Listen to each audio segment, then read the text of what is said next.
আসসালামু আলাইকুম। আজকের বাংলা নিউজে আপনাকে জানাচ্ছি স্বাগত। এখন শুনবেন সংবাদ শিরোনাম। আমাদের সংবাদটি যদি ভালো লাগে লাইক কমেন্ট শেয়ার দিয়ে জানিয়ে দিন আপনার মতামত। সংঘাত সমাধানের ভিত্তি হতে পারে মার্কিন শান্তি পরিকল্পনা, পুতিন।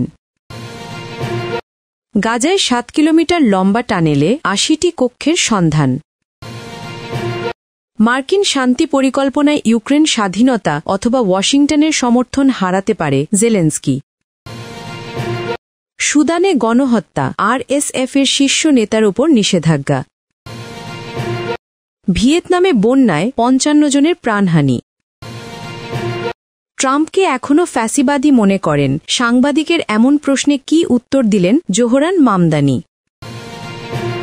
সংঘাত সমাধানের ভিত্তি হতে পারে মার্কিন শান্তি পরিকল্পনা, পুতিন। রাশিয়ার প্রেসিডেন্ট ভ্লাদিমির পুতিন বলেছেন, ইউক্রেনের শান্তির জন্য মার্কিন প্রস্তাব সংঘাতের সমাধানের ভিত্তি হতে পারে, কিন্তু যদি কিয়েভ এই পরিকল্পনা প্রত্যাখ্যান করে তবে রুশ বাহিনী আরও এগিয়ে যাবে। শুক্রবার 21 নভেম্বর রুশ নিরাপত্তা পরিষদের একটি সভায় ঊর্ধ্বতন কর্মকর্তাদের এসব কথা বলেন পুতিন। শান্তি প্রস্তাব মেনে নিতে ইউক্রেনকে বৃহস্পতিবার পর্যন্ত মার্কিন প্রেসিডেন্ট ডোনাল্ড ট্রাম্পের সময় বেঁধে দেওয়ার প্রসঙ্গ টেনে পুতিন বলেন, আমি বিশ্বাস করি যে এটি একটি চূড়ান্ত শান্তিপূর্ণ সমাধানের ভিত্তি হিসেবে ব্যবহার করা যেতে পারে। তিনি বলেন, 28টি দফা পরিকল্পনা নিয়ে এখনও যুক্তরাষ্ট্রের সঙ্গে বিস্তারিত আলোচনা করা হয়নি, তবে মস্কো এর একটি অনুলিপি পেয়েছে। পুতিন বলেন, ইউক্রেন এই পরিকল্পনার বিরুদ্ধে ছিল, কিন্তু কিয়েভ বা ইউরোপীয় শক্তি কেউই এই বাস্তবতা বুঝতে পারেনি যে রুশ বাহিনী ইউক্রেনে অগ্রসর হচ্ছে এবং শান্তি না হলে অগ্রসর হতে থাকবে। রাশিয়া ইউক্রেনের 19% বেশি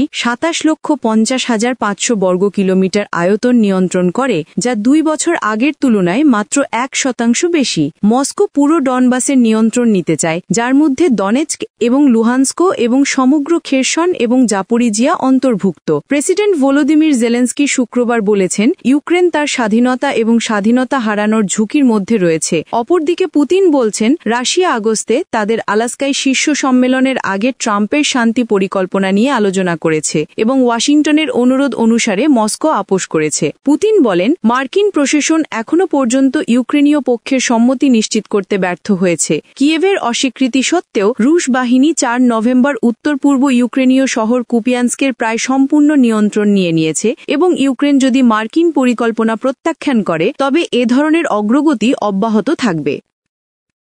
গাজায় 7 কিলোমিটার লম্বা টানেলে 80টি কক্ষের সন্ধান। যুদ্ধবিধ্বস্ত গাজায় 7 কিলোমিটার লম্বা একটি টানেল খুঁজে পাওয়ার দাবি করেছে ইসরায়েলের প্রতিরক্ষা বাহিনী আইডিএফ। তারা বলছে, টানেলটি রাফা এলাকার শরণার্থী সংস্থার কম্পাউন্ড, মসজিদ, ক্লিনিক ও স্কুলের নিচ দিয়ে গেছে। তারা বলছে, টানেলটি 25 ফুট গভীর, এর মধ্যে 80টি গোপন কক্ষ রয়েছে। সামাজিক যোগাযোগ মাধ্যমে প্রকাশিত একটি ভিডিওতে দেখা গেছে, মাটির নিচে ওই সুড়ঙ্গে থাকার যাবতীয় ব্যবস্থা রয়েছে। বাহিনীটির দাবি, ওই টানেলেই ইসরায়েলের লেফটেন্যান্ট হাদার গোল্ডিনের মদেহ রাখা ছিল। তিনি 2014 সালে হামলার পর নিখোঁজ ছিলেন। হামাস কমান্ডাররা অস্ত্র সংরক্ষণ, আক্রমণ পরিকল্পনা এবং বসবাসের জন্য এই টানেলটি ব্যবহার করত। ইসরায়েলি সেনাবাহিনী গাজার টানেলটি তল্লাশি করার সময় সিনিয়র হামাস কমান্ডারদের ব্যবহৃত কক্ষ খুঁজে পেয়েছে, যার মধ্যে মে মাসে হামাস নেতা মোহাম্মদ সিনওয়ারের সঙ্গে নিহত হওয়া মোহাম্মদ শাবানার কক্ষ রয়েছে। ইসরায়েল হামাসের মারওয়ান আল হামস নামে একজন সদস্যকে গ্রেফতার করেছে। তিনি লেফটেন্যান্ট গোল্ডেনের মৃত্যুর সঙ্গে সংশ্লিষ্ট এবং টানেলের কোথায় তার মদেহ রাখা হয়েছে তা জানতেন। গোল্ডেনকে উদ্ধার করে ইসরায়েলের সমাধিস্থ করাই ছিল এই অভিযানের লক্ষ্য।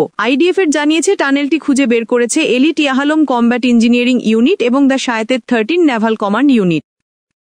মার্কিন শান্তি পরিকল্পনায় ইউক্রেন স্বাধীনতা অথবা ওয়াশিংটনের সমর্থন হারাতে পারে জেলেনস্কি। ইউক্রেনের প্রেসিডেন্ট ভলোদিমির জেলেনস্কি গতকাল শুক্রবার সতর্ক করে বলেছেন, মার্কিন শান্তি পরিকল্পনার কারণে ইউক্রেন তার মর্যাদা ও স্বাধীনতা অথবা ওয়াশিংটনের সমর্থন হারাতে পারে। এই পরিকল্পনায় রাশিয়ার মূল দাবিগুলো স্থান পেয়েছে বেশি, আর মার্কিন প্রেসিডেন্ট ডোনাল্ড ট্রাম্প বলেছেন, কিয়েভ যেন 1 সপ্তাহের মধ্যে এটি মেনে নেয়। ইউক্রেনের প্রেসিডেন্ট শুক্রবার দেশবাসীর উদ্দেশ্যে দেয়া এক ভাষণে বলেন, রাশিয়ার সঙ্গে যুদ্ধের অবসানে হোয়াইট হাউসের করা পরিকল্পনার কারণে ইউক্রেন যুক্তরাষ্ট্রের সমর্থন হারাতে পারে। জেলেনস্কি বলেন, ইউক্রেন এখন খুব কঠিন এক অবস্থায়। এখানে তাদের হয় মর্যাদা হারানোর ঝুঁকি নিতে হবে, নয়তো সবচেয়ে গুরুত্বপূর্ণ সহযোগী দেশটিকে হারানোর ভয় আছে। তিনি বলেন, এটি আমাদের ইতিহাসের সবচেয়ে কঠিন সময়গুলোর একটি। মার্কিন প্রেসিডেন্ট ফক্স নিউজ রেডিওকে বলেছেন, কিয়েভের এই পরিকল্পনা মেনে নেওয়ার জন্য আগামী বৃহস্পতিবার পর্যন্ত সময় দেওয়াটাই উপযুক্ত সময়সীমা বলে তিনি মনে করেন। এর মাধ্যমে তিনি রয়টার্সকে 2টি সূত্রের দেওয়া তথ্য নিশ্চিত করেন। পরে ট্রাম্প সাংবাদিকদের বলেন, শীতকাল ঘনিয়ে এসেছে, রক্তপাত বন্ধ করার জন্য সময় খুব কম, তাই জেলেনস্কিকে এই পরিকল্পনা অনুমোদন করতেই হবে। মার্কিন প্রেসিডেন্ট বলেন তাকে এটা পছন্দ করতেই হবে, আর তার পছন্দ না হলে আমার মনে হয় তাদের লড়াই চালিয়ে যাওয়া উচিত। সুদানে গণহত্যা, আরএসএফের শীর্ষ নেতার ওপর নিষেধাজ্ঞা। সুদানের আধা সামরিক বাহিনীর র্যাপিড সাপোর্ট ফোর্সের অন্যতম শীর্ষ নেতা অবদেল রহিম হামদানের ওপর নিষেধাজ্ঞা দিয়েছে ইউরোপীয় ইউনিয়ন ও রয়। রহিম বাহিনীটির দ্বিতীয় শীর্ষস্থানীয় কর্মকর্তা ও এর প্রধান মোহাম্মেদ হামদান দাগালোর ভাই। দেশটির সেনাবাহিনীর সঙ্গে চলমান 2 বছরেরও বেশি সময় ধরে যুদ্ধ চালিয়ে যাচ্ছে দলটি। তাদের বিরুদ্ধে গণহত্যা ও বর্বরতা চালানোর অভিযোগের পরিপ্রেক্ষিতে এই নিষেধাজ্ঞা আরোপ করা হয়েছে। ইউরোপীয় ইউনিয়নের ফরেন অ্যাফেয়ার্স কাউন্সিল জানিয়েছে রহিমের বাহিনীর নির্যাতনের কারণেই এই ব্যবস্থা। এর মধ্যে রয়েছে গত মাসে দারফুরের গুরুত্বপূর্ণ শহর এল ফাসেরের দখল। ইইউ এসব বর্বরতার সর্বোচ্চ নিন্দা জানায়। ইউরোপীয় কমিশন জানিয়েছে এই নিষেধাজ্ঞার আওতায় অবদেল রহিম হামদানকে ইউরোপে ভ্রমণ নিষিদ্ধ করা হয়েছে, তার কিছু সম্পদ ফ্রিজ করা হয়েছে। এছাড়া ইইউ এর 27টি দেশ থেকে সরাসরি বা পরোক্ষভাবে কোনো লভ্যাংশ বা অন্যান্য সম্পদ ব্যবহার করতে পারবে না। ইউরোপীয় ইউনিয়নের পররাষ্ট্রনীতি বিষয়ক প্রধান কাজ কালাস সংবাদ সম্মেলনে সাংবাদিকদের বলেন, আন্তর্জাতিক সম্প্রদায় আরএসএফ এর বিরুদ্ধে পদক্ষেপ নেবে, এটি তারই একটি সংকেত। ভিয়েতনামে বন্যায় 55 জনের প্রাণহানি। টানা বৃষ্টি, বন্যা ও ভূমিধসে ভিয়েতনামে মৃতের সংখ্যা বেড়ে 55 জনে দাঁড়িয়েছে। এছাড়া আরও অনেকে নিখোঁজ রয়েছেন, তাদেরকে খুঁজতে তল্লাশি চালাচ্ছে উদ্ধারকারীরা। বিভিন্ন আন্তর্জাতিক সংবাদ মাধ্যমের প্রতিবেদনে জানানো হয়েছে, অক্টোবরের শেষ থেকে দক্ষিণ মধ্য ভিয়েতনামে অবিরাম বৃষ্টি হচ্ছে। এই দুর্যোগে জনপ্রিয় পর্যটন কেন্দ্রসহ অনেক ঐতিহাসিক স্থান ক্ষতিগ্রস্ত হয়েছে। চলতি সপ্তাহে উপকূলীয় নাহাট ট্রাং শহরের পুরো এলাকা প্লাবিত হয়েছে।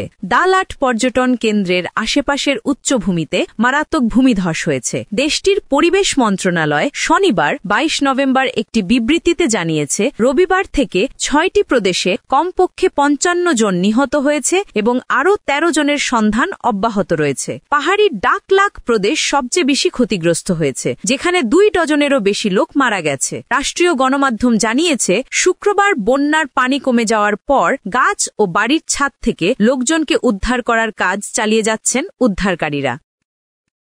ট্রাম্পকে এখনো ফ্যাসিবাদী মনে করেন?